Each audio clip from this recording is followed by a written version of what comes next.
দেখো বন্ধুরা, আমি আজকে এত বড় একটা ঝিঙা এটা আমি করব, ভাজা করব। তো কি দিয়ে ভাজা করব? মাছের ডিম দিয়ে আমি ভাজা করব। এই যে দেখতে পাচ্ছ বন্ধুরা, কত বড় ঝিঙাটা আর কত মোটা।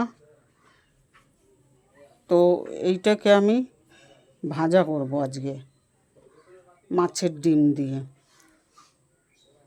তো তোমরা দেখতে থাকো আমি কি করে করি।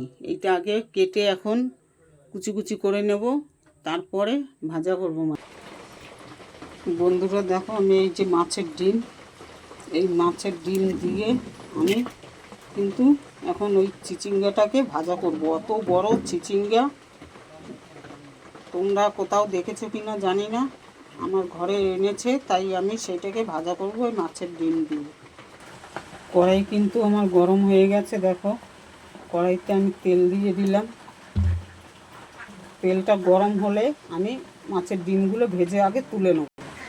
আমার কিন্তু তেল গরম হয়ে গেছে। এবার আমি মাছের ডিমগুলো দিয়ে দিলাম। মাছের ডিমগুলো আমি এবার ভালো করে ভেজে নেব।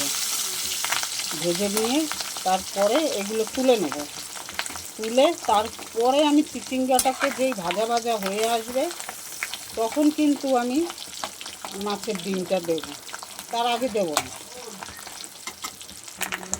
দেখো, আমার মাছের ডিমগুলো কিন্তু ভাজা হয়ে গেছে। এবারে আমি মাছের ডিমগুলোকে নামিয়ে নেব সব।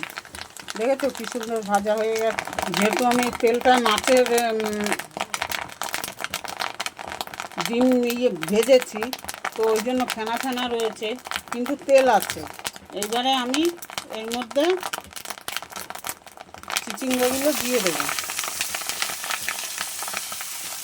চিচিঙ্গাগুলো আমি দিয়ে নিলাম।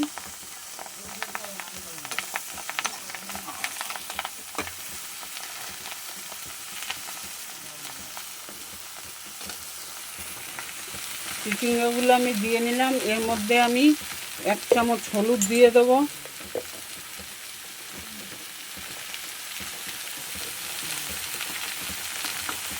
এক চামচ হলুদ দিয়ে দিলাম।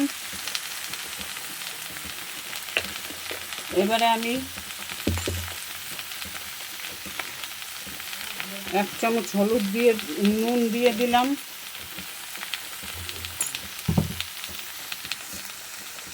4-5টা লঙ্কা দিয়ে দেবো এর মধ্যে। হ্যালো বন্ধুরা, দেখো আমার এইটা কিন্তু ভাজা হয়ে গেছে চিচিঙ্গাটা। হ্যাঁ, এবারে আমি ডিমগুলো সব দিয়ে দেবো। এই যে ডিমগুলো ভেজে রেখেছিলাম, সেই ডিমগুলো আমি সব দিয়ে দিলাম এর মধ্যে। এইবারে আমি একটু নেড়ে চেড়ে নামিয়ে নেব। এই দেখো, আমার কিন্তু চিচিঙ্গাটা ভাজা হয়ে গেছে ডিম দিয়ে। তো তোমরাও এরকমভাবে করে খেতে পারো। আমি মাঝে মাঝে এমনি পোলট্রি মুরগির ডিম দিয়েও করি। তো আজকে মাছের ডিম দিয়ে আমি এটা করলাম। আমার এটা কমপ্লিট হয়ে গেছে। তোমরা দেখো বন্ধুরা।